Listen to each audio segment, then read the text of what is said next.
So there's been a lot of controversy lately about third-party clients going too far and offering features that some people think are unfair. This video is not about that controversy, mainly with OSBuddy and RuneLite. What I'm focused on today is some of the examples of clear abuse when people edit the RuneScape client. I'm also not a programmer and I don't know what's happening in the background of a lot of these clips, but I'll do my best to explain generally what's going on. And again, what I'm about to show you are not features in a mainstream third-party client. These are mainly individuals who know a lot about the back end of the client and have edited it to gain advantage. And of course, this is all completely against the game rules. I would definitely encourage you to never do anything like this, but it is also very interesting. Here's an example of some of the stuff I'm talking about. As you can see in this clip, this guy has 51 agility, but is getting 73,000 agility XP per hour. The simplest way I could describe it is that instead of clicking or selecting things, you can tell the game that you're doing something through code. And because of that, you can actually tell the game that your account is doing lots of actions at one time or in tight sequences. So I think for this method, at least 6 actions were required to do the training method, but the actual player isn't doing any of them. The account is using clockwork suits, which when you release them and then recatch them, give you 12 agility experience. The quest to get the clockwork suits only requires 30 agility, so you can start getting 70+ agility experience per hour at level 30. If you're cheating, of course. A lot of players alch or make darts for extra experience while they're PVMing or walking around. But instead, in this example, code is written to tell the game that you're spamming high alch while you do other things. So this account is attacking steel and iron dragons. So instead of spam clicking high alch and then clicking on the dragon, all the player has to do is re-click on the dragon once the account has high alch. And as you can see, they're not going to their spell book and back to their inventory to high alch. The same thing can be done with dart making, but I wasn't able to get any footage of it. Have you ever wanted to get 99 mage in, let's say, 8 hours? Back in 2017, before this was patched, you could. He was enchanting bolts, getting over 2 million magic experience per hour. He told me that he basically called on the server and told it that he was clicking the interface when really he wasn't. And obviously you can tell it to click the interface many more times than you physically could in the same tick. The person behind this account is literally clicking 0 times to get over 2 million magic experience per hour. And he said he got 94 magic with it and wasn't even banned. Luckily though, it's not possible anymore. There are new interfaces and Jagex has fixed this sort of insane abuse. This one was never 100% confirmed because it has since been patched. You can't do this now. But at one point the rumor was you could put spells from different spell books all into your own spell book and use them all. Historically, Jagex wasn't checking when you were casting a spell what spell book you were on. They assumed that you couldn't cast a spell if you weren't on that spell book.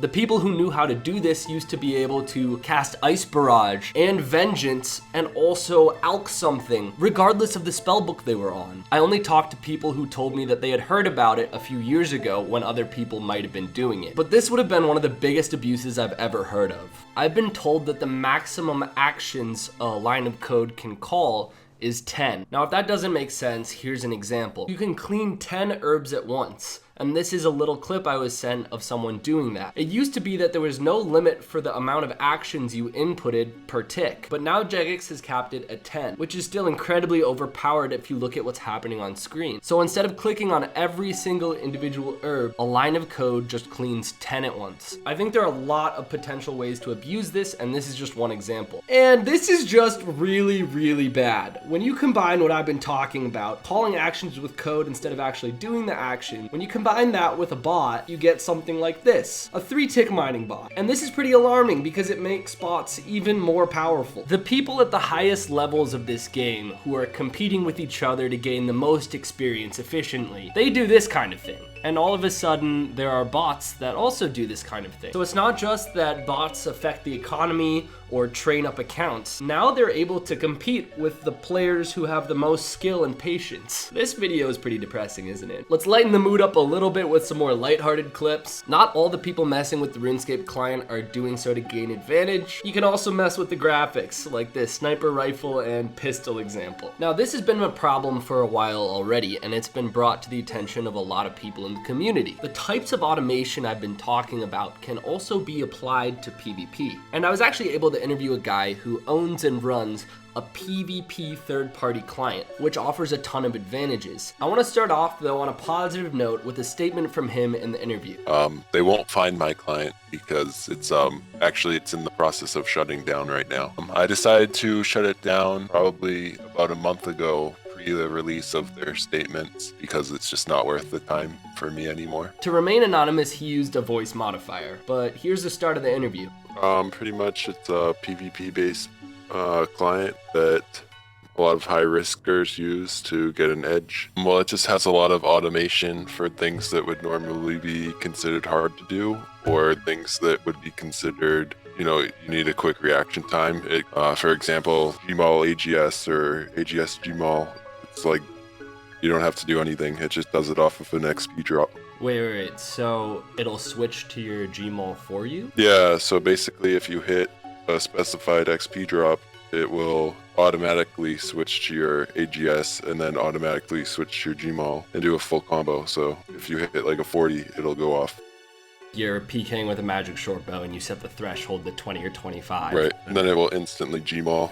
And it will even go as far as to step in if you're out of tick distance. So a lot of people PK in high risk fights, risking hundreds of mil. And this guy is saying that his program automatically detects when you hit a large amount with your main handed weapon. And then it automatically specs with the Granite Maul and Armadyl Godsword, all within a tick or two, which can give players a massive advantage in these fights where people are risking hundreds of mil. There's a lot of utility stuff like automation as far as doing prayer swapping and prayer flicking and just things in the game that normally are either tedious or hard to do. That's pretty much what I specialize in. So obviously you already have your gear switchers, which is being used a lot in game, but you also have plugins that just give you unlimited prayer points basically by flicking your prayer for you. You don't even have to think about it. Your prayer is basically always on, but you never lose any prayer points because the script has it timed perfectly. What are some of like the biggest or like most OP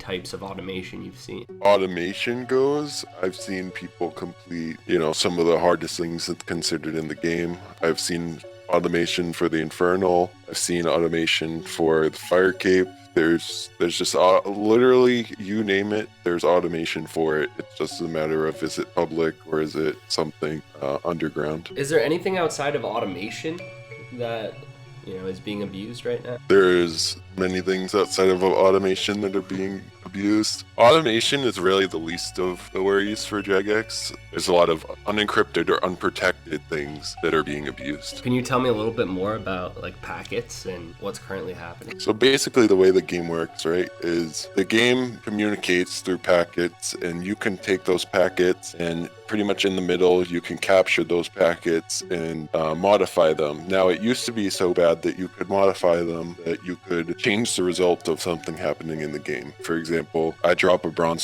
short sword and change the packet and make it a party hat on the ground. Now the server checks for those kind of things, but there's still things that I'm not going to mention there's still things out there that are pretty much at risk. The thing is, it's not like public knowledge, so if I start, I also don't want people trying to do these things, and like I don't think it's good for the game. I don't condone in like finding all of these new things and making problems for the game. No, it's just about things that have been in the game in the past that are still possible in the game, such as like glitches or like things they've patched, but maybe the way they patched it can be manipulated. After the interview, the only other piece of information he would tell me was that whatever abuse he's talking about is about 30 mil per hour. Obviously, there's no way to confirm any of the last part of what he said, but if there are still bugs or glitches from the past that haven't been patched properly, that's a huge problem because we've seen some pretty insane glitches. Here are a couple more examples of automation that I couldn't actually get footage for, but I know exist. One is for the Barrows minigame. Maybe the only actual time-consuming part of Barrows when you're a noob is doing the puzzles on the doors. That makes the process take a lot longer if you get it wrong. Well, there's automation that automatically selects the correct answer when you open a door, and so you don't even see the interface pop up. the door just opens. But none of the stuff I've shown in this video is currently possible on RuneLite and OSBuddy. Although a lot of the controversy right now about third-party clients is surrounding those two, they aren't a part of what I've shown you anymore. RuneLite Plus originally became an open source client, which definitely allowed for a lot of this stuff you've just seen. But let me know in the comments what you think about third-party clients. I know that literally thousands and thousands of people use them, and let me know what your theories are on current bug abuse in the game.